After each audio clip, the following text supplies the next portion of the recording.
Hello and welcome to I just realized how heavy my makeup is because I put the blue over top of the red. Um and welcome to Book Talk with Sam and CB, episode 20. That's fun. And covering Grandmaster Demonic Cultivation, volume 5. Which consists of the ending and the numerous extras. Like Um, 8 of them. there were so many, in a good way. It was good. I liked the extras. I thought it was fun that they were extraing. Would you like to describe what the book talk is? Yes. So, welcome to Book Talk, our twice a monthly discussion where we discuss a book that either CB really enjoys or either I really enjoy. Therefore, there is always at least one person who can enthusiastically be like, "Yeah, no, I really like this book. This book is great." Uh, This month or this book talk is my choice. I've read Grandmaster Demonic Cultivation, although not Volume 5, even though I knew a lot of what happened in Volume 5 and like the climax and the ending. I didn't actually ever read it, apparently. Which was a fun discovery last stream or 2 streams ago when I was like so fully didn't realize how that went down. Um, a little bit of a today Sam and I are each dressed up as a character. We did both show up backstream as Wei Wuxian, and one I of us forgot. needed to change. So I'm now LNG and Sam gets to be Wei Wuxian. um so this is my last minute forehead ribbon. Do you like it? It's some fabric I use for embroidery, cut and then pinned to the back of my head because it's about this short from reaching. I think it is a vibe. Um, I think it's I, good. and then so this book starts out right at the tail end of the last one because of the way Moda Zushi is uh, written or was originally published was online. They're not actually formatted like books. They're or like each individual books. They're just one continuous thing cut up. Um, I'm opening up my copy of the book so that I can at least reference chapter titles or extra titles. So we pick up right as oh, general spoiler warning, and then also so far Wei Wuxian, the guy in black, has come back from the dead after having invented a new form of cultivation, which is demonic cultivation, which uses resentful energy instead of spiritual energy. Is generally looked down by the whole like cultivation world. um, and he is brought back from the dead after like he helped a lot in a war, but then shit happened and people died that he loved, and he went crazy a bit with grief, which honestly can't blame him much. Um, and people were bad and blah blah blah. You should read the books or go watch our other streams if you really want in-depth details about this. But this one picks up at the big culmination. We're in this temple that Meng Yao, also known as Jin Gong Yao. Disclaimer: trying the best at the names, but neither samurai actually speak Chinese. And so we struggle a bit with the names. If you're noticing something we're pronouncing very wrong and you have some advice on how to fix it, we would love to hear, as long as it's done respectfully, um, and with minimal pointing and laughing. Uh, so we pick up there. It's kind of the meeting of everyone. Everyone shows up in their own time. And we have Jin Ling, who is kind of the nexus point for every character because almost everyone is Jin Ling's uncle. And then Wei Wuxian, Meng Yao, uh, who is like the disgraced leader of one of the big cultivation sects. And then Lamonji shows up. We get a fantastic declaration from Wei Ying to Lamonji. Back then, I really wanted to sleep with you, which I have seen fan art of, and I like so many times. So I was just waiting for that to come up. And I remember last stream, I was like, so a lot of things I've seen got into context. It was that line. I was like, oh, I guess they like wanted to sleep together but didn't. I was like, oh, but when last book, when they did sex stuff and then both were like, consent was iffy there. That line now made much more sense. Everyone's kind of like, by the gayness. Zheng Cheng is there as well, which is Wei Wuxian's not quite adopted brother, but basically his brother. Lamonji's actual older brother, who is sworn brothers with Meng Yao, our villain. We have Ni Husing, head shaker fanboy, as in he holds lots of fans, not that he is like a fanboy. And he is brothers with Ni Mingju, who was killed by Meng Yao. So everyone's brother, and except when they're not, and everyone is Jinling's uncle. And so it's basically we confront, or Wei Wuxian and Lamonji confront Meng Yao. Meng Yao admits to things, but he's like trying to be like, I had to. And Lin Zichen is kind of torn up over this because this is someone he loves and trusts. And then he finds out that this person he loves and trusts killed the other person that he loved and trusts so much.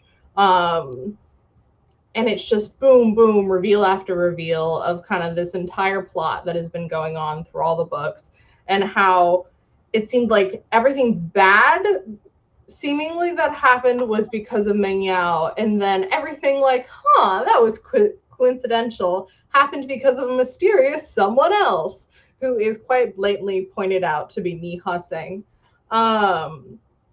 or implied to be, but it's never actually, it was him, but it says it was him. I called that shit. Yeah. So early. And then Best Boy Wen Ning is there as well. And then arrives the fierce corpse driven by resentment of Ni Mingju, and he's trying to kill Meng Yao as revenge. That's what his like resentful energy is telling him to do. But there's some confusion because there's so many people there that are related to Meng Yao because his dad's a whore. And then but eventually Ning Mingju's corpse grabs Meng Yao and Lan Zichen, but Meng Yao pushes Lan Zichen away as the two sworn brothers are trapped within a coffin, as Meng Yao is like already dying at this point, and then he dies. 1 second, I missed. He may have been a shitty person, but he was ride or die for his one bro.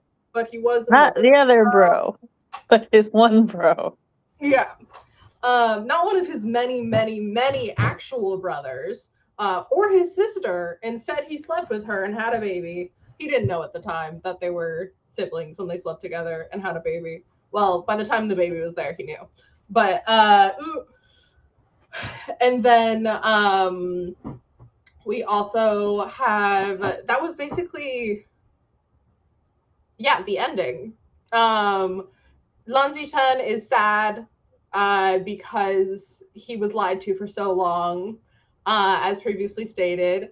Wei Wuxian and the reveal that Lan Zisui is Zisui, definitely pronouncing that wrong, is Ayun, which is the baby little dude that Wei Ying raised and then thought died, but turns out he just got a really bad fever and was hidden in a tree in the burial mounds. And after Lanjan found out Wei Wuxian was dead and like got out of confinement, he went looking for Wei Wuxian's body in the burial mounds and instead found Ayan and took him back and raised him basically as his own son.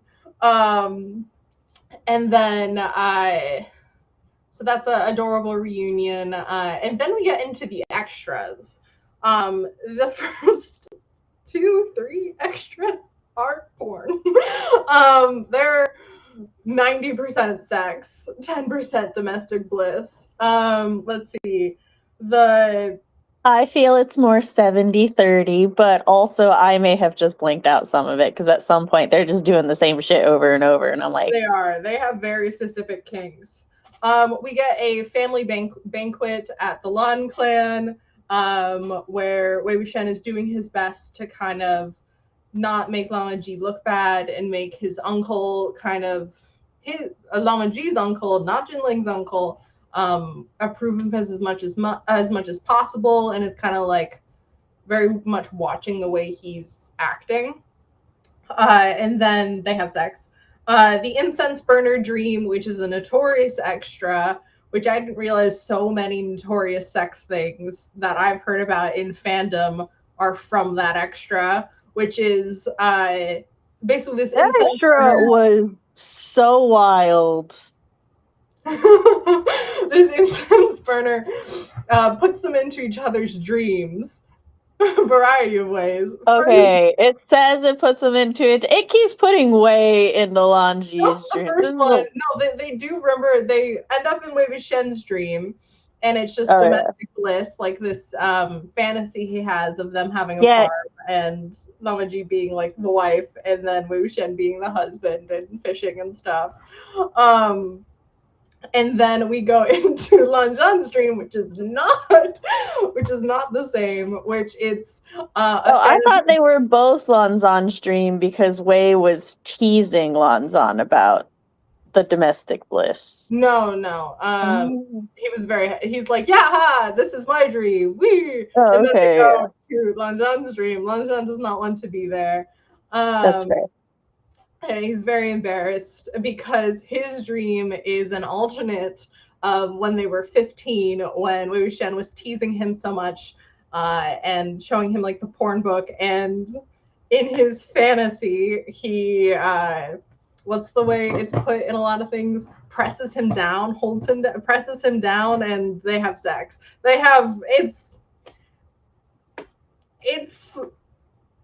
The fantasy is not consensual. I don't know how much. I'm gonna skim over a lot of this because YouTube guidelines.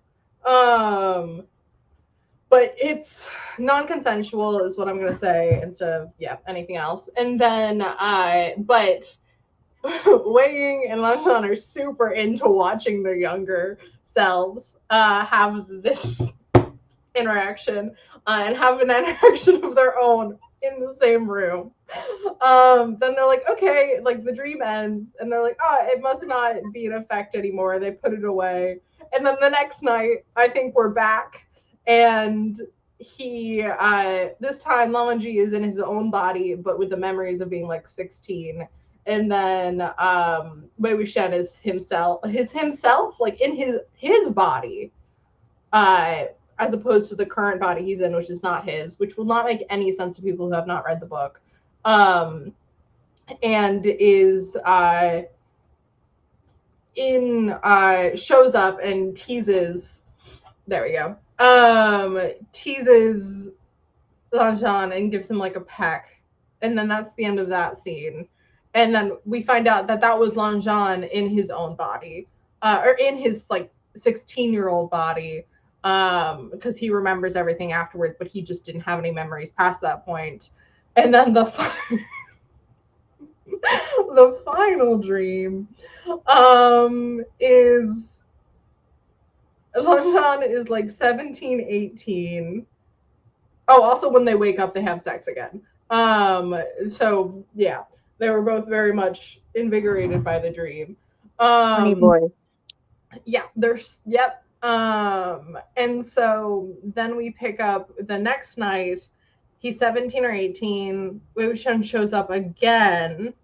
But this time he freezes Lanzhan, basically carries him to the back mountains where there's privacy, gives him a blowjob, and then is like, have sex with me. Lanzhan doesn't. He's just kind of like staring hornily. Horny? That's not a word. It is now. And then he, at the absence of a human partner, he instead chooses to use Bichen, which is Lamaji's sword hilt. That is a violation of another kind. To pleasure himself, which I knew about, that was going to happen. I didn't realize. Let me tell you, I had semi-zoned out at that because I was like, oh, it's more of the same shit. And then I zoned back in and I was like, wait. I was like, hold on, I had to rewind it. And then like, oh, okay, yeah, no, this is different. Yep. And then Lamanji breaks free of whatever was the magic that was restraining him, and then they have sex. And then they wake up and have sex again, and that's the end of that extra. And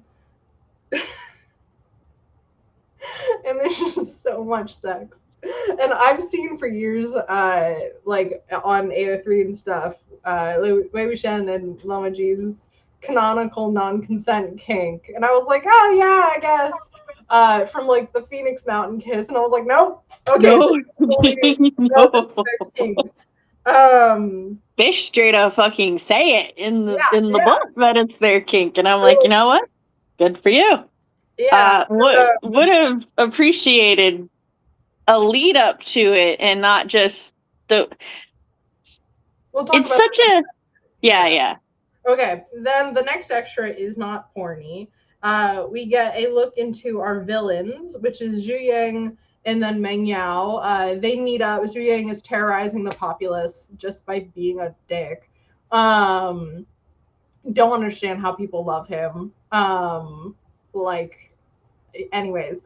Also, Sam, you can watch chat now. There's no more spoilers.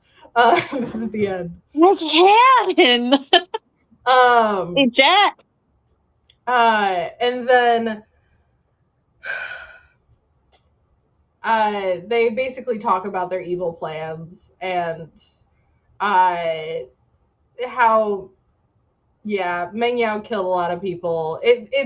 I wasn't super interested in this extra. It was most just like, yeah, our villains are bad guys. Just in case you were feeling like a little too sympathetic for them, they're just bastards. Just in case Meng Yao's sacrifice may have fooled you into thinking he was a good person. No. Really not. Here, he's gonna kill this like 8-year-old. Like literally that's the extra. Gatecrasher is a fun extra. I'm not going to go to too much detail, but it's an adorable, like, domestic. It's like a little monster of the week kind of episode in the middle of this book where it's Lamaji, Wei Wuxian, and their son, Lan Xizui, going on a little night hunt. And it's the dads are teaching their sons, like, how to go about a night hunt like this with his own skills. And it's totally like a teaching adorableness. Basically a fierce corpse has been, or not even a fierce corpse, I think just a walking corpse has been banging on the doors of an estate, and the estate owner is very reluctant to tell them the full story. So they basically fuck with him by giving him just a little bit enough of information to like survive the night. Until he actually comes out and tells them the full story so they can solve the problem. And they end up not really needing to solve the problem. And it's more of like you just witnessing this thing happen. But we get to see a walking corpse whose reason he stayed in the world after death was to complete a task instead of to like murder someone. He's giving back something that he had lost. It felt like instead of resent holding him back, it was guilt. Yeah, I think guilt and a bit of spite. Uh, fuck you! You made me die, basically. I found the fucking thing. Yeah, it took me 2 years. The Iron Hook is another kind of. This time we follow the juniors a lot. Without our boy, the romantic boy, which is ZZ Chen. Instead, we're with Lan Jingyi, Lang Jisui, and Jin Ling, everyone's favorite nephew.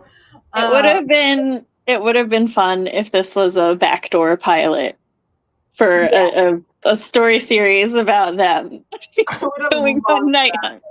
Without, That would I be don't great. want sex though. I don't want a sex story. Okay, about a YA. Yeah, I would love a YA adventure because, like, That way, even if there is sex, hopefully it would just be age appropriate. Yeah, Jinling's like 14, 15. I couldn't remember how old our boys were.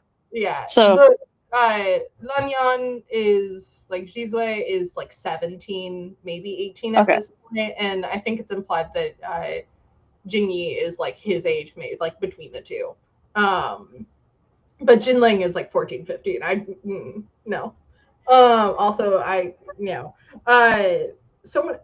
get into that later. But this is a fun extra where it's the boys trying to solve this haunting, and Wei Wuxian is there solving a similar case that totally intersects with it, and he's totally parenting them again. Literally, he's just like, you guys can't control corpses like me. You gotta learn your own shit. I'll just make sure you don't die. And I love him for it. Also, the fact that we have no idea where Lama G is during this extra. We love They're the bunnies. Yeah.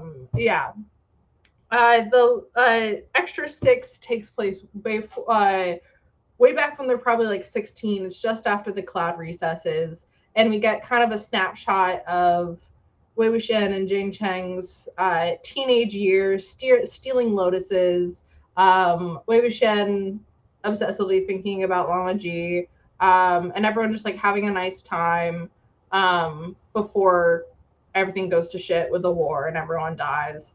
And then we switch over to Lama Ji thinking about Wei Ying and thinking about lotus seeds, and goes on this little journey to go find a lotus pod to taste it with the stem, because that's what Wei Ying says tastes best.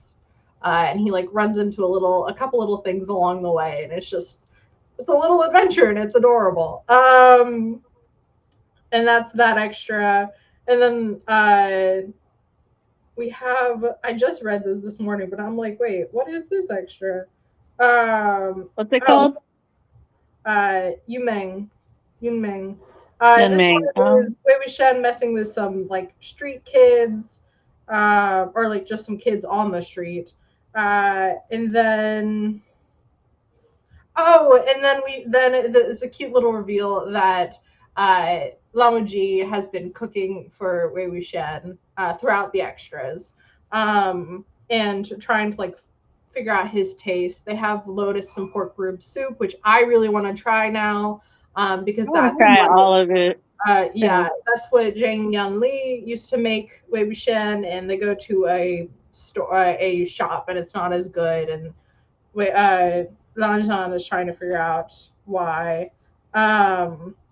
They go to a market. It's totally just like a date. They're going on a date. They go to a market, and then they play some like ring toss games and win 2 little things. And then for the final ring toss, Lamanji tosses around Wei Wuxian's neck. A big ass ring. Yeah. I don't even think they have sex. This one.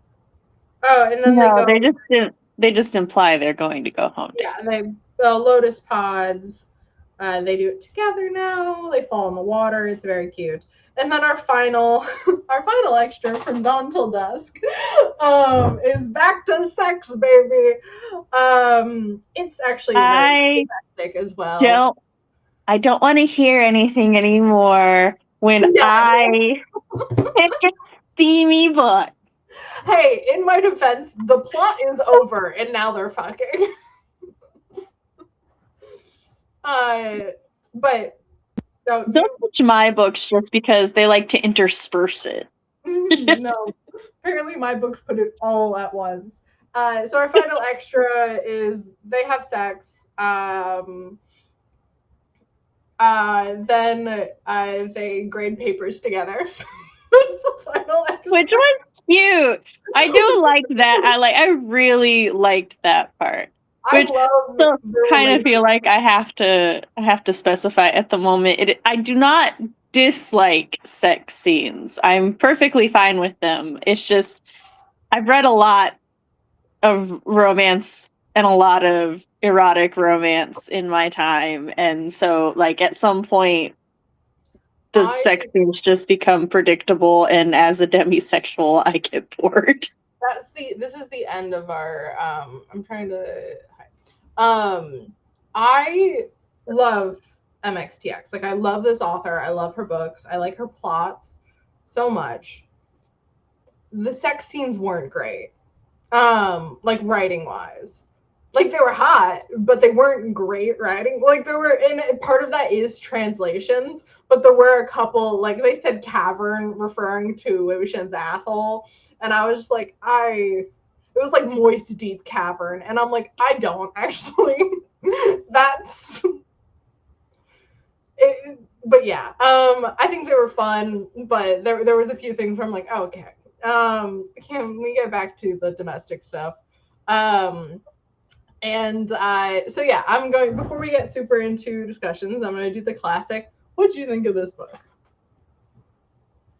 I enjoyed the wrap up of the plot. I liked all of the specials that were just kind of wholesome slice of lifey because as you know, I am really big into slice of life. I will say throughout the entire series, I can appreciate that there was an attempt to lead up to the establishment of the boys both having questionable consent rape kinks. Yeah. I don't think it was handled the best, especially, but I do appreciate that there are like there is at least one or two points I think where, I mean, I know for sure there's at least one, but I think there's a second one and I'm just blanking on what it was, where Wei at least You muted. Sorry. Am I unmuted now? Yes, you are. People trying to call my phone and it mutes me when they do that. Oh, that was I heard the noise at the beginning of your ringtone, and I was like, what was that noise? That was so weird. It's my ringtone. Yeah. They make an attempt once or twice, and that's where you cut off. Yeah, they make an attempt to have Wei consider like, oh, was this consensual, or oh, it like wasn't, and I'm like to like explore the fact that consent is important even when your kink is non-consensual. So, and I do like that in the extras, like they made it crystal clear that this is what both of them are into, and I like that that's they what have check-ins. Like sometimes the check-ins are a little late. I think it's like I've seen talk about how like, oh, asking for consent and check-ins and stuff like that can make a scene less sexy. And I wonder if like that's what was happening here or something like that, because they have good, like when they do have check-ins, I think they're done well. They're just come too late. Just a bit too late. I can give it a little bit of leeway in just that it's new for both of them, and the narrative like acknowledges that it's new and that they're learning together. So I'll give a little bit of leeway for that. However, will forever, just as I am forever shamed by my funeral boy thrusting Wei up against the tree when they were teenagers. I will forever be shamed by Wei taking advantage of a minor in their dream. He thought about it after, and he was like, "Oh, well, it wasn't real, so it's fine." And I'm like, "No, that's not how that works, Wei. My adult husband's consciousness, but also It was still a child's body, and that is what I will not forgive." Yeah, that was They're like they're so weird because it's a weird combo of good things and like really bad like it being the child's body, but the fact that he checked in and the fact that it is the husband, it's just so much. There's a line and they're fucking playing. Like, you gotta wait till we wake up, babe. Yeah, and I'm okay with the as someone who has been with their husband since we were teenagers, if I was confronted with a teenage Chris's body, no, he's going to wait. That's just too weird. Yeah.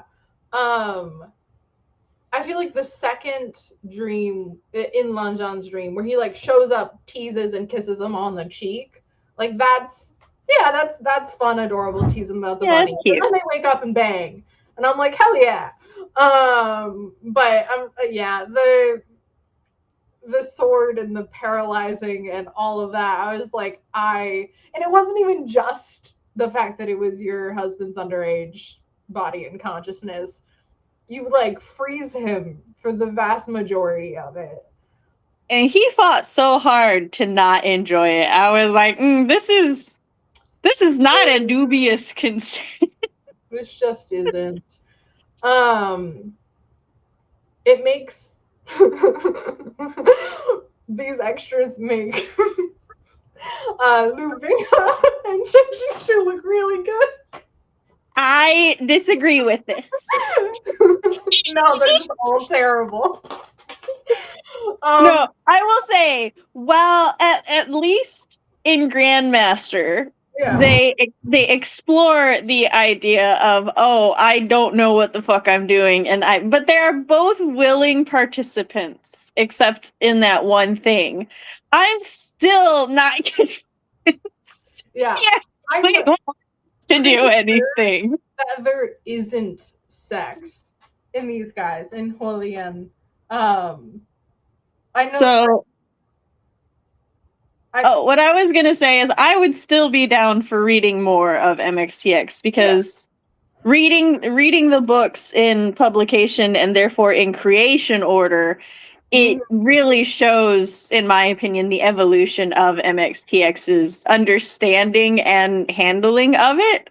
So I'm curious if the reason there's no sex, if I'm right about this, if you guys have read Heaven's Official Blessing or Heaven Official's Blessing, and there is sex, you can correct me, but I don't think there is. Or maybe there's one scene. I just seen memes about it. How it's like, we didn't get to have sex until the end of our book. We didn't get to have sex until the extras, and then you guys got to have sex.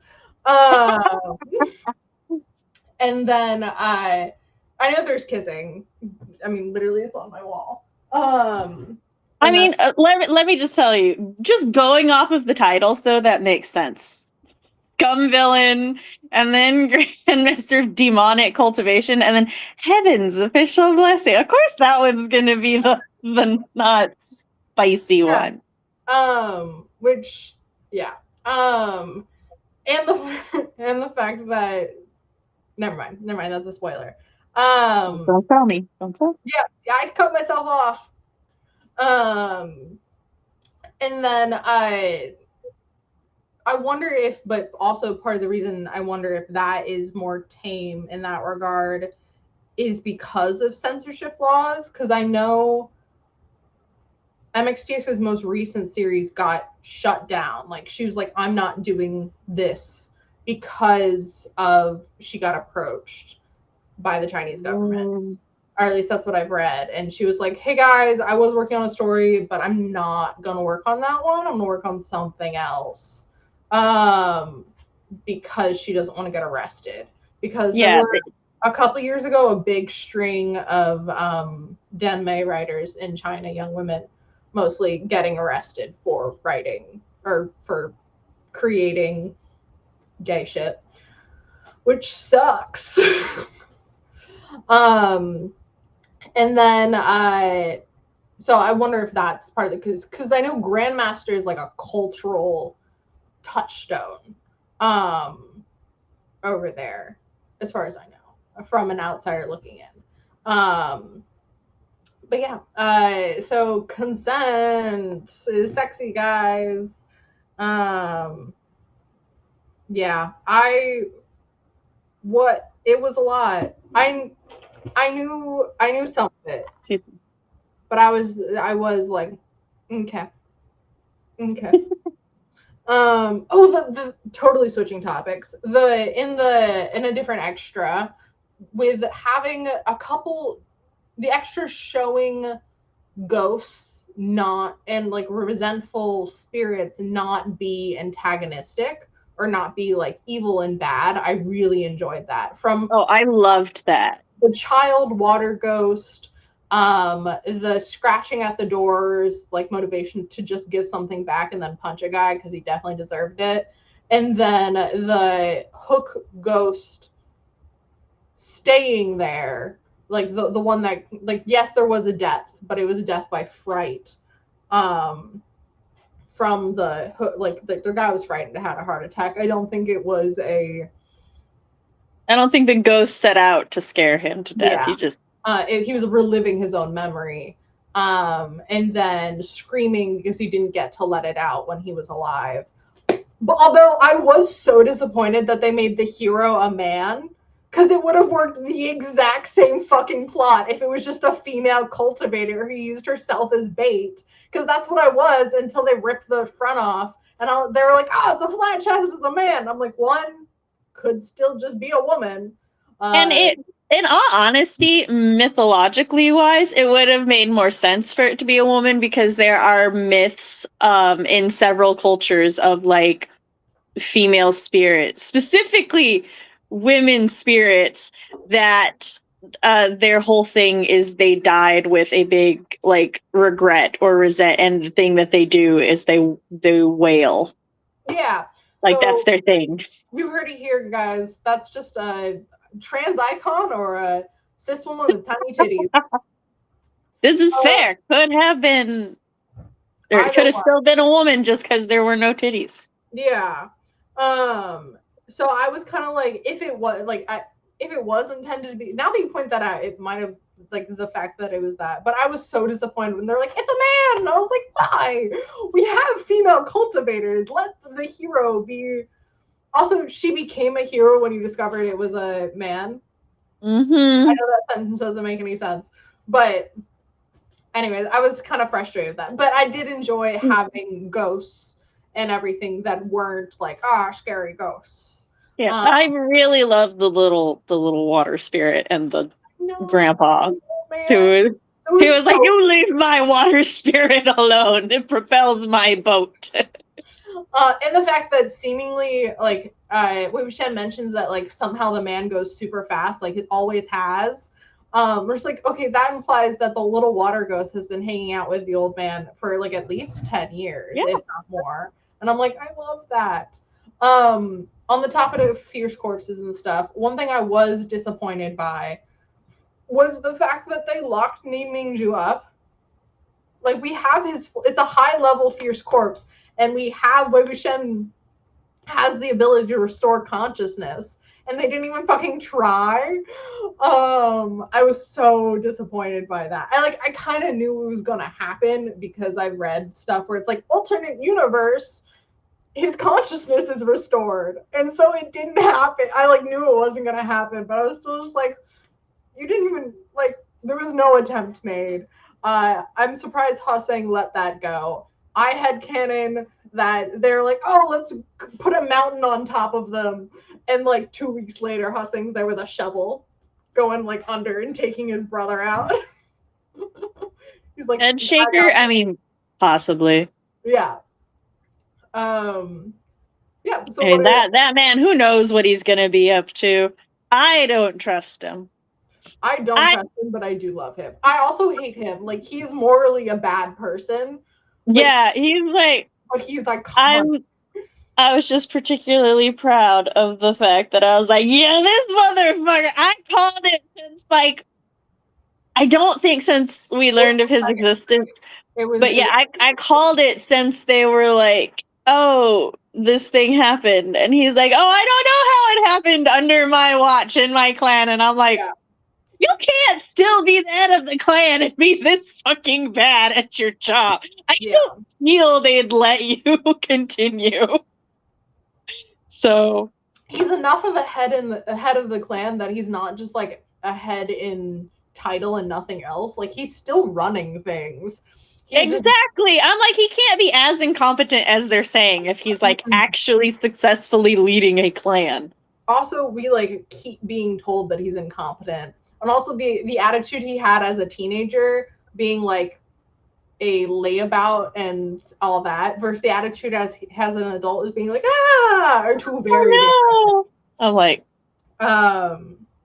and there's one like meme or like common thing that I've seen in the fandom that addresses the fact that like Niha saying like 10, like his brother's dead, he's discovered the man he used to trust is the one that killed his brother, everything's kind of going to shit, and just sits there and goes, you know what, everything would be better if my really good friend that was super smart was just like still alive. And then like makes this whole plot to bring like he didn't just want his friend back, but he's like, if I bring my friend back, everything will be okay. Like, I still have to like organize stuff. He will make it okay. Yeah, I just need my friend here to do this, and I'm like, and you know what? He did make everything okay.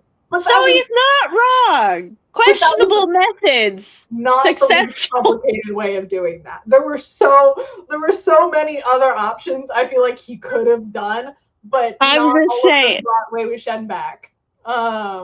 Questionable methods, but successful end results. Yeah, still got those results. I think that he wanted both Wei Wuxian back and revenge for his brother. Because like, it's one of those things where the brothers just seemed like they really loved each other. So I know Ni Mingju being dead, and then that just kind of like that just kind of like end. Like, he's just dead in a series where like death is not the end, or even we don't really get to. It could be, though, because he was so powerful when he was alive, and he's been building so much resent over so many years. Mm-hmm. It could really just be a case of Wei not being at all confident he would be able to, like, because I think Wen Ning is still the only fierce corpse that he successfully returned consciousness to, isn't he? He only tried once. That was the thing. He only tried once. Yes. Zhu Yang brought Song, whatever his name is, back as a fierce corpse. But I don't think. I think the Wei Wuxian did it once and was like, I'm not doing that again, which is fair. Like, I think it just. I think the process of it. But plot wise, I'm like, no, I want him back. But Wei Wuxian being like, hey, I don't want to do that, is like totally fair and valid. Yeah, he's like, I have learned that the forces of nature should in fact be left to the forces of nature. Oh, one thing that I thought was a fucking canon that turns out is fucking not, supposedly. Is what? Unless I fucking missed it in this read through, is that Wen Ning losing control during the pass and killing the peacock, I thought that was Zhu Yang's doing, or like some I thought that was tampered with. Like, I've seen so many times where that's tampered with, and so literally last stream I was like keeping mum about it when we were discussing like the fact he's playing with this power and it goes wrong. And I was like, well, it wasn't his fault. I'm like, no, it literally went wrong. I thought it was like no, it is. the extras or something, or revealed during like the time when everything was being revealed. But it was just revealed that he sent him there. I mean, it could have just like not been mentioned, but it would have been. Yeah, it Like, 100% would have been. that's I okay. I think we're done with the trigger warning. Yeah. Okay. That is one of the other things that I really appreciate about MXTX is that more often than not, she has very grounded consequences for actions. Mm-hmm. Right? Like it's a very rare moment when I sit there and I go, well, that was a bit much, or are you just gonna let them get away with that? Like very, very rarely do I have that thought. And in a series that had so much with, playing around with the ideas of morality and what is good, what is bad, people's perceptions, mob mentality. She actually tackles a lot of different themes and ideas, and she does it pretty well in my opinion. So yeah, when he lost control, I was like, well, that sucks, but it makes a lot of sense.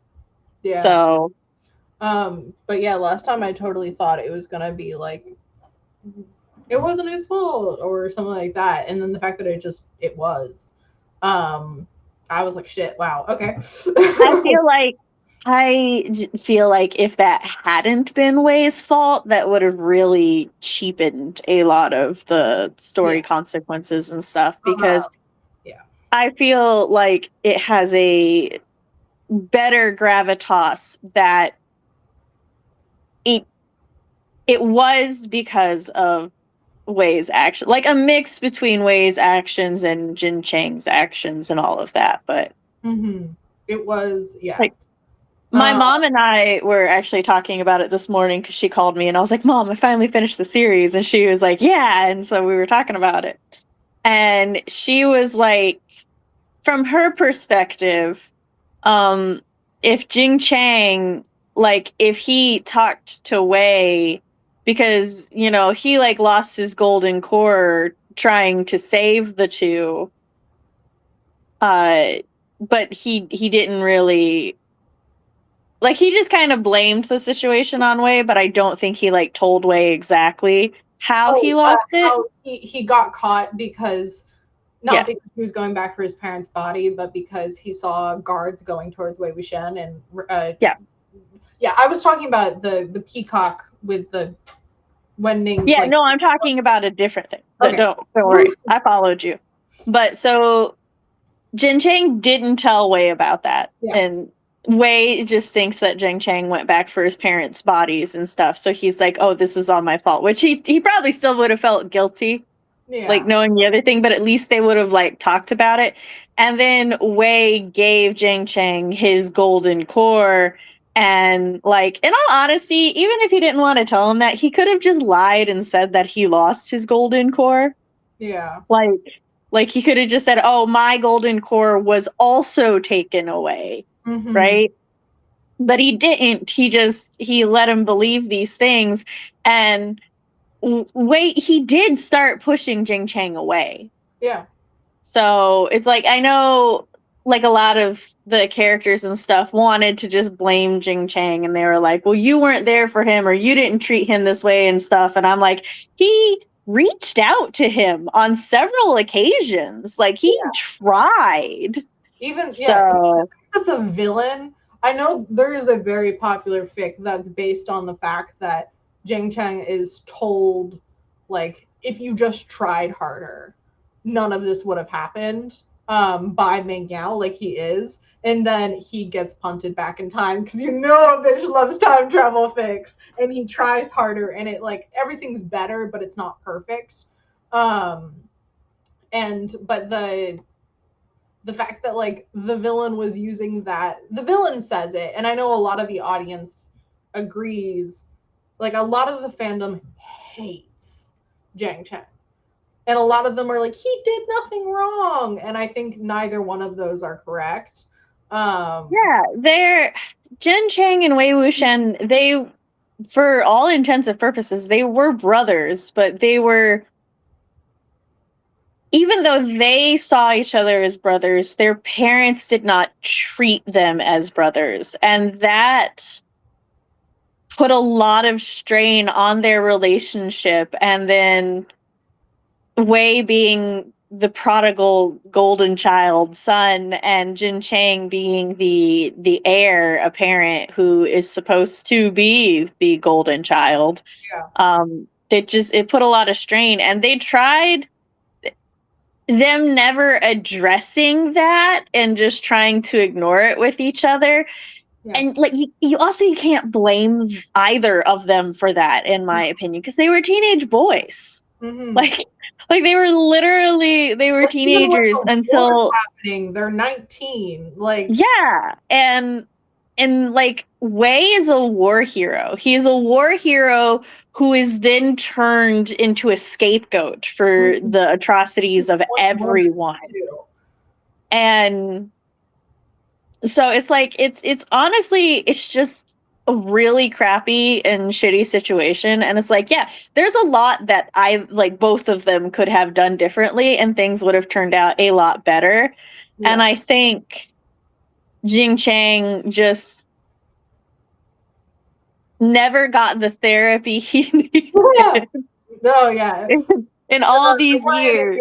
Isekai, where it's just a random fucking therapist gets dropped in the world. That's the isekai I need. Therapist goes to or like, the final master, or the final boss therapist isekai. It's like, hi, there was the big prophecy and all this stuff, but I'm a therapist and all y'all are fucked up. This is gonna be just, I'm not gonna go into it, but I started watching a series called something about a man who builds a realistic world, and essentially a guy who is gonna go in and work for the government gets summoned as a hero for this country, and they're like, we're basically gonna sacrifice you to this other country, and he's like, or I could fix your economy and you could just pay them. And they're like, you're king now. And he's like, son of a bitch. Yeah. Huh? Is it called like the bean counter, or is that a different one? Or no, that's a different one. That's the gay one. I feel like there's a gay one. That's yeah. My mother watched the bean counter, and I think that one's a gay one. I haven't seen that one, but my mother does not watch straight anime. She watches straight media, just not straight anime. The ones I like, the ones where it's like a civil servant gets dropped into a world and just like, so economics. Here's some infrastructure. He's like impressing the princess because he knows how to do shit, and she's like, oh, he's so competent. We love a competence king. But anyway, back to Grandmaster. No, I said it a little bit earlier, but I really enjoy the fact that after they get together, they aren't always attached at the hip. Like there isn't, like they love each other, but they have their own things going on. The fact that we get an entire extra and Lamaji isn't there. He still teaches classes and goes about and does stuff. Wei Wuxian does stuff with the juniors. Like the fact that they aren't always having to be together and they have outside activities and friends. I think Scum Villain lacked that. Like I don't think in the extras we got to see them do their own things. Like Lu Binghe doesn't have friends. Like he doesn't do anything that isn't surrounded his shizen. And at least like Shen Qingchu has Sheng Kunha, but he's not allowed anywhere without Lu Binghe, or Lu Binghe will lose his shit. Look, like I enjoyed Scum Villain. Yeah, I just can never ship books. But it's nice seeing in Grandmaster that they have like lives outside each other, but they're still within each other's lives. Like it seemed. I mean, I'm not an adult. I am an adult. I haven't ever had like a partner that I live with or anything like that. where there is the balance of having your own lives and yet like spending time together. But I know there is like, you know, not guidelines, but like There, advice. you have to find the right balance Yeah. for And, like, everyone. the general advice, like, hey, don't work at the same place as your spouse, that kind of stuff, or like in the same office. Have time outside each other, and it's nice to see that they do. So yeah, that's Oh, I also enjoyed when Wei was like, babe, you can't cook. And he's like, I already cooked for you. And he's like, what? yeah, that was so cute. And then he's like, oh, I'm just doing this thing for my husband because it makes him happy. Um, not to like get credit or anything, which is it's in line with Lamanji. I want to ask, other than our main couple, do you have any ships? Probably, but there were two of the children that Yeah. I thought would be cute together. Just trying to remember. How about I go through some popular fandom ships and you Okay, give yes. opinions on them? All right. I would have much fun with that. At the top of the list, this is all from my mind. I need people to know, which I don't know if it's a good thing or not. Is the three Zun, which is Ni Mingju, Lan Zichen, and Jin Geng Yao. So the three sworn brothers as a throuple. No. Tell me why. These are not things that I ship. These are just the top. No, I know you said that fandom ship. I could see it with my warrior man and my music man, right? I agree. Or Yeah. music man and shady motherfucker. Yes. After the death, even a possible motivation for the death of my, I want to call him Muscle Man now because the other two are M's. So yeah, because he's super hot.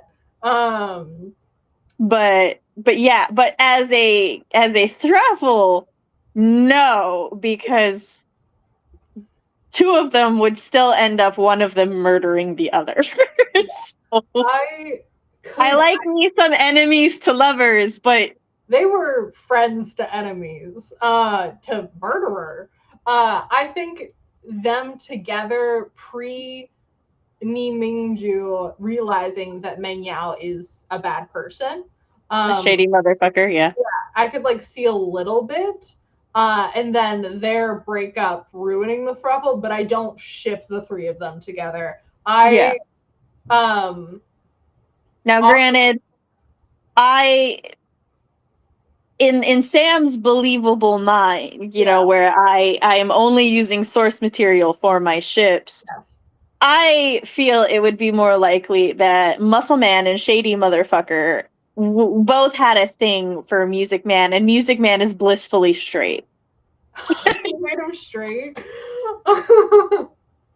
Or Ace. Like, because he just, Ace or Arrow, I will also say he could be like those. Mm-hmm. But like, he's too monkish. Going off of that, Lan Zichen and then Jang Cheng is a popular ship as well. Our girlies love the melodrama. I don't know if they interact more than like twice.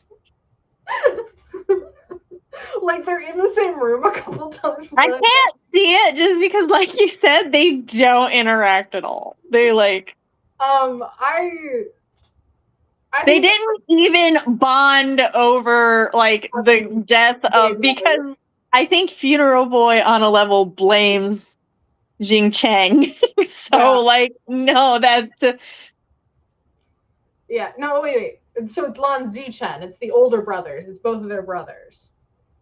Oh. So well, yes. Some people do ship Lan Zhan, like Lan Wangji, with Jing Cheng, but I'm talking about older brother, Funeral Boy's older brother, and then Jing Cheng.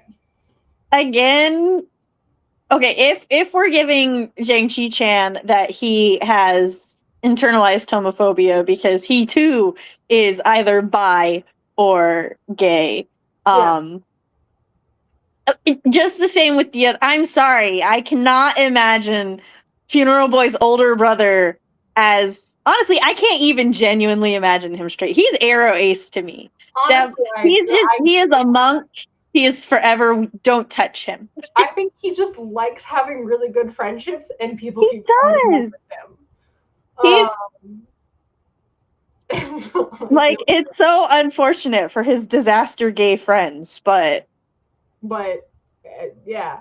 Like, he hasn't got married. He is the sect leader, and he has not secured an heir, sir. Yeah.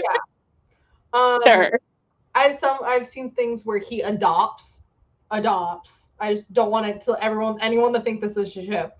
Adopts Lung Jingyi, the loud one, the loud junior, and I think that's cute. Just because we don't find anything That's adorable, and I think that's funny. See, and that goes. I would accept that. It also goes with the Arrow Ace thing. So yeah. Let's see. We also have another popular. It's basically incest, which is Zhang Chang and Wei Ying, and that's wrong because they're brothers. They're brothers, guys. Stop it. And that's sadly actual fucking incest. Honestly, I find that more incestuous than the actual brother and sister who married, because they weren't raised together. They're just biologically related, but like the half brother. Still gross, but there are levels. A popular actual incest ship is Ni Mingju and Ni Husang, and they're half brothers, and that's gross. But they have a movie in live action, which I've never watched. That I guess inspires that, but that's gross. Moving on. I'm going to just say people just don't understand close sibling ships. As you know, that is my mantra when these things happen. Yes. Non-incest is we're gonna work on Jane Chang for a while. Jane Chang and Ni Husang desperately want him to find love. Not me. I mean, I want him to be happy because he's a very sad man, like pathetic as well. But this is fandom ships. So him and Ni Husang, so head shaker. I would be intrigued. I'd give it a chance. I could kind of see it. Mostly because there's also Wen Ning in him, but I don't ship Wen Ning in him because I think Hosang and Wen Ning would be interesting. But Hosang and Wen Ning, I feel like have a line between them. Hosang won't take shit. Like he's like, oh no, but like we see he is a schemer, and I think he'll be able to handle Zhang Sheng shit more than Wen Ning was. Wen Ning would like internalize if he was ever mean to, and Ha Sang would be like, bitch, what the fuck are you? I'm gonna like make you have shit in the toilet for a week poorly. Head shaker would make him get the therapy he needs. Yeah. He'd be like, look, I too had issues and I like dealt with them. Died because he was so angry. I'm not letting my partner be angry too. Yeah, exactly. Let's see. Okay, so that's a popular one. Well, a popular one that is canon-ish in the TV show. They like throw it in is Jang Chang and Wen Qing. So the older sister, the doctor. And they're cute in the show. But she ends up dying still. Like, why you gotta make him even sadder? I know. And he feels. But I do think I can see those two working. Yeah, because I feel like she also wouldn't take his shit. She would not. Oh yeah, and it'd be glorious. I think it'd actually be really good for him. Except she's actually a good person, although she's kind of like his mom, but like a good person, and wouldn't abuse her children. Let's see. Yeah, which would be perfect for his healing. Yeah. Honestly, I think just even them as a friendship would be really good. Also, they both care about Wei Wuxian. See, that's how it would start. It would start like Wei Wuxian is gonna be stupid. Like he goes to he goes to the burial grounds and stuff in a world where he didn't just take Way's word for things, and he kept trying and going to the thing, and then she's like, oh, he really does love his brother, and then she'd be like, yeah, he's kind of a handful, and he's like, oh, tell me about it, and then like they Yeah. exchange stories, and then suddenly he's at the burial grounds not to visit his brother. So Sam's like, wait, I actually like this one. like, yeah, this one makes sense to me. Okay, what's another popular one? I'm not getting to the juniors yet. I think that's most of them. People do ship Yunli and the Peacock because he ends up at the end of that character arc, and he ends up a good boy. And we need them together so we can get our boy Jinling. I do like the sister and the peacock. Like I think that he has one of the best character arcs in the series. So, and then he dies. Like he was trying. That's why he had to die, because he was the only one trying to make amends with Wei. It's because they're like, nope, we can't have everyone hate Wei Ying so much because it would make his wife sad. He's a wife guy, but like in a good way. All right. Okay, so let's do a little bit more adults, which is the clusterfuck that is, we already talked about them a bit, is Zhao Xingchen, Song Lan, and then Zhu Yang, which is the guy that's blind, the guy that gets murdered, and then the guy that does the murdering. But I think we discussed them already. We did, but for those who weren't there, I problematically shipped the blind guy and the guy that he healed.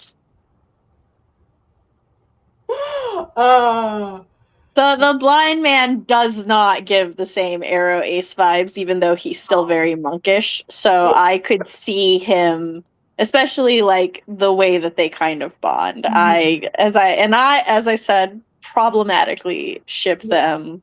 I think that Song Lan, so the guy that gets turned into a fierce corpse, I think he was in love with Zhao Xingchen. And I think I actually, in my opinion, I perceive that more like Wen Ning's admiration and adoration. I don't think it's quite that. I could see them either way, I think. Yeah. But I don't think they would be a couple, because I think Zhao Xingchen views him as like, you were my closest friend, like a brother of my heart, if not friend zoned. Yeah. Okay, and then Wen Ning is, I think some people one-sided ship him with Wei Wuxian, but I don't think it's actually very popular, which is fair because I don't really think. I think like having a crush on him and then like loving him, growing to love him as a brother. Ning is Wei's puppy. All right, let's. I don't think Wen Ning gets shipped with very many people, which sucks because he deserves love, but also no one's worthy of him. He doesn't seem to want. He just wants people to love. He just wants love and he wants family, and that he wants to be part of a family. But I honestly think he's content and happy how he is now. Yeah, as much as he can be with everyone that he loved, or most of the people he loved died. And honestly, him getting a romantic partner and trying to start his own family brings up a lot of questions I don't want to ask nor answered. Yeah. He is a corpse.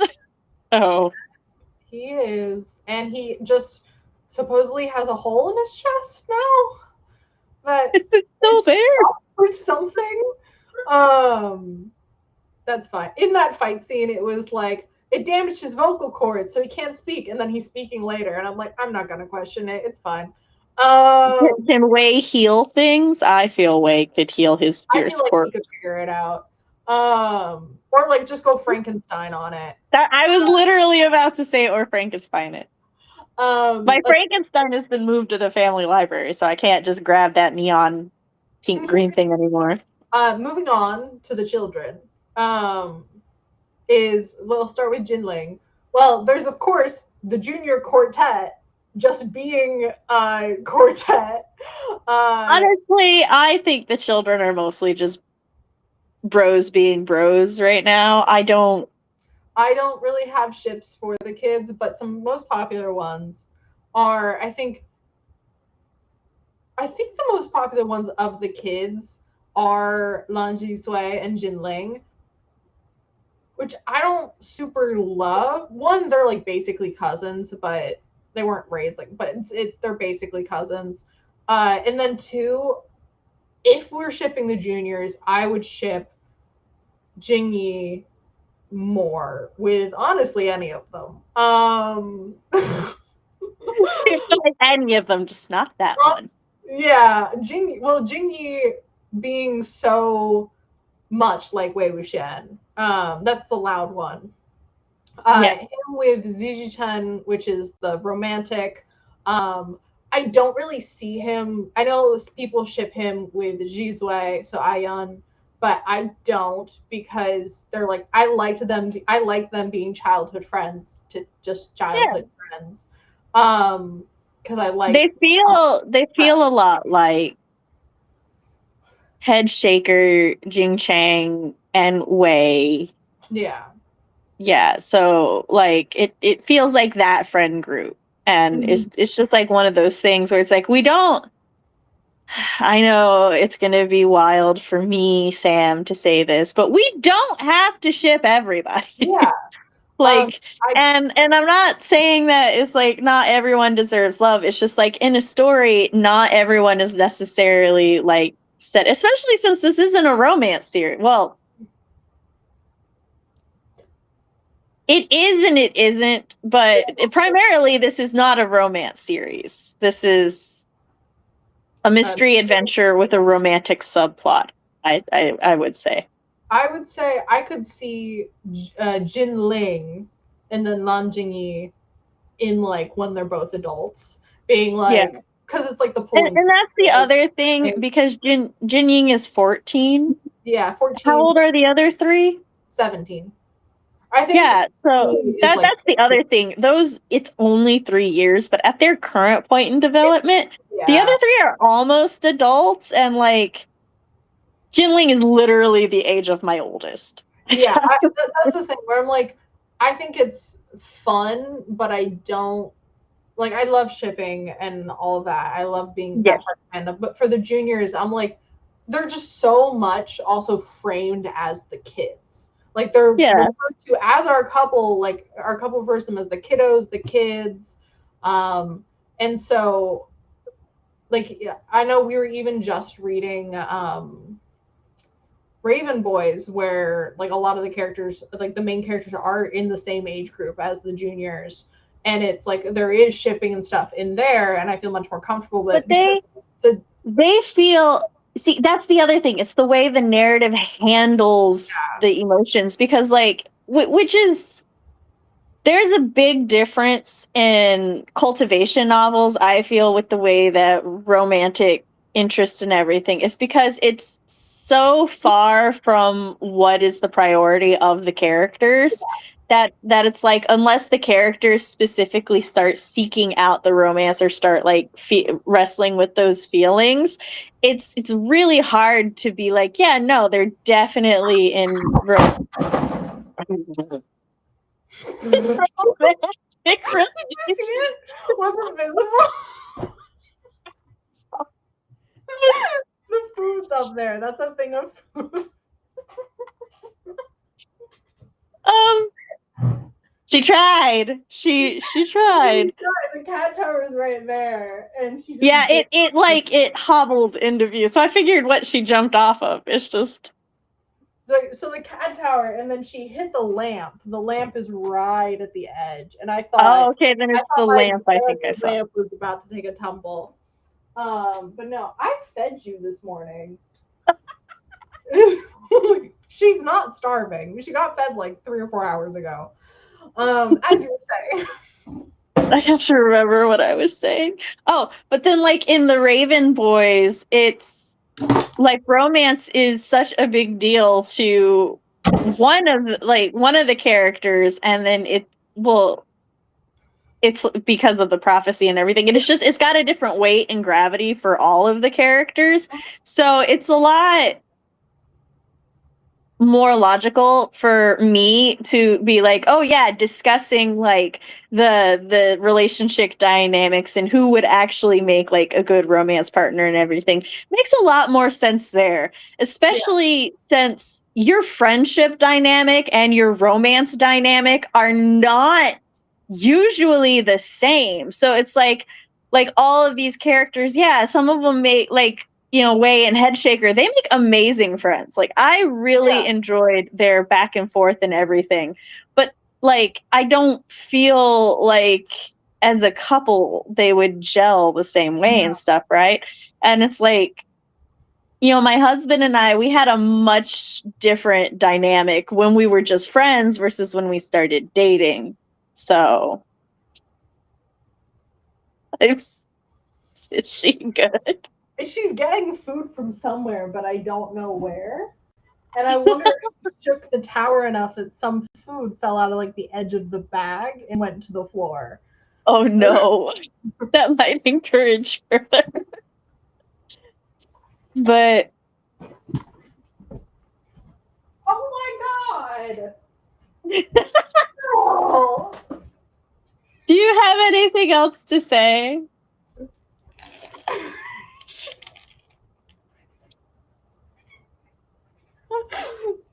Are you okay? No, I'm not feeding. I'm just making sure you're not bleeding or something. No, she's fine, seemingly. Oh. Hey, you've seen the window damage that Nab. Sweater. What? She just ruined my brand new sweater. You're lucky you're so cute. God,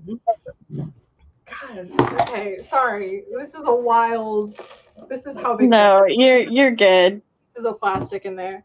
Yeah, I think I liked how, I know you mentioned earlier that you're really into slice of life, and I'm typically not, but I do like now the plot's done and we have like context and the slice of life level is still actiony and interesting and such, which is mean to normal slice of life. I'm taking this off so I can fix it. But there's still more going on than just like going about they're going about the day is very fun, I think. Yes. And I think there's a lot of plot threads, and I think she brings it together really well. And in a way that leaves the reader satisfied and not being like, oh, but I still have a question about because even if like I can't think of anything right now, but if there was something that's like, oh, but how did that work? I do feel like you can be like, oh, I can puzzle that out just from the context we've been given. So yeah. That's my take. Thank you for reading this book with me. No problem. I look forward to whenever we get to Heaven's Official Blessing. So there is 9 of those. So as you've seen with some of my series, doesn't matter to me. Yeah. But yeah, I know you wanted to take a break in between series, so. Yeah, and I do want to read all of Heaven's Official Blessing before we. And I think I'm at 8. As last time. You're like, I want to be prepared. I do. I'm really sad about my sweater, actually. I think it can be fixed. There's so many points on it that she scratched. Storm, you ruin everything. But anyways, would you like to introduce our next book, or do you have anything else you want to talk about? Oh, I have one thing. Why do they initiate? This happens 3 times in the very beginning of the sex scene, or before they initiate sex scene, to check if each other's into it. They grab each other's dicks, and I'm like, you're just fully punk each other's dicks, and I'm like, they're. The reason it's fun. It's fun. Not even necessarily in an erotic way. They're just fun to hold. With their soft. For it. I fixed one. So But yeah, I thought that was just funny that it kept happening. Like, because in their first scene, when they first kiss in last book, when Wei Wuxian just goes in and grabs Famanji's dick, when he's in the bath and drunk, it's like, no. I think a comparison would be like it's like there's this weird fun and comfort from like holding boobs. Yes. And so it's like it's essentially the same thing, especially like if they're not hard yet, then they're essentially, I don't want to say like a boob, but you know. Okay. Anyways, that was my, I wrote that down. Oh, I know I keep remembering things, but it's fine. I thought it was raised brow when they're talking about in the Lotus extra, when they're talking about things they go around and do, and drug dogs was one of them. And I'm like, I'm sorry, what? And then they mentioned it again. They're like, oh, have you drugged any dogs lately? Or something like that. And I'm like, I'm sorry, is this, like, I know Wei Wuxian hates dogs. So are the rest of you guys going around and drugging people's dogs? That's insane. I'm hoping it's just like with something that like a dog version of catnip. Yeah. But I was like, I would think Wei Wuxian would hate dogs so much he doesn't even want to go near that, and yet he's talking. Well, if they give him something like catnip that mellows them out, then they'd be less scary. Yes, but anyways, I don't want to think that they're hurting dogs. I don't think they're hurting dogs. They're probably like doing something funny, but it's just like, okay, unexpected. Cool. All right, I'm gonna obsess over this until our next stream, which is in half an hour. But Sam, would you like to introduce our next book? For the holiday season, as promised, I have selected a queer holiday book for you. Kiss Her Once for Me. It's got fake relationships, a lot of drama, awkward, forced. What's the word? Proximity. So it's a very fun book. My library seems to have gotten rid of their copy, so I have to figure that out. But yeah. Amazing. I'm excited to read it. I will see if my library has a copy. It probably does. And I think I'm going to have to take this sweater home for my knitting mother to fix. It didn't snap. Luckily, the thread is still together, but it's just there's a line. Oh, you guys can't see that. There's a line that's very tight. And I've literally, this was the second time I've worn this sweater. It's brand new. So hoping that it is fixable. Yay. Okay. We are on Sam's channel this week for Whip Wednesday, which will be starting in 28 minutes. And we'll be working on fun stuff, and you guys should join us, or we'll think you don't love us. And we'll cry ourselves to sleep at night. And Storm will jump off of more things or something. Do you not enjoy my threats to our public audience? I'm just gonna go ahead and wrap us up for you because you've become hyper focused Grinch. So yeah, I have. We'll see you guys soon. Bye. Bye.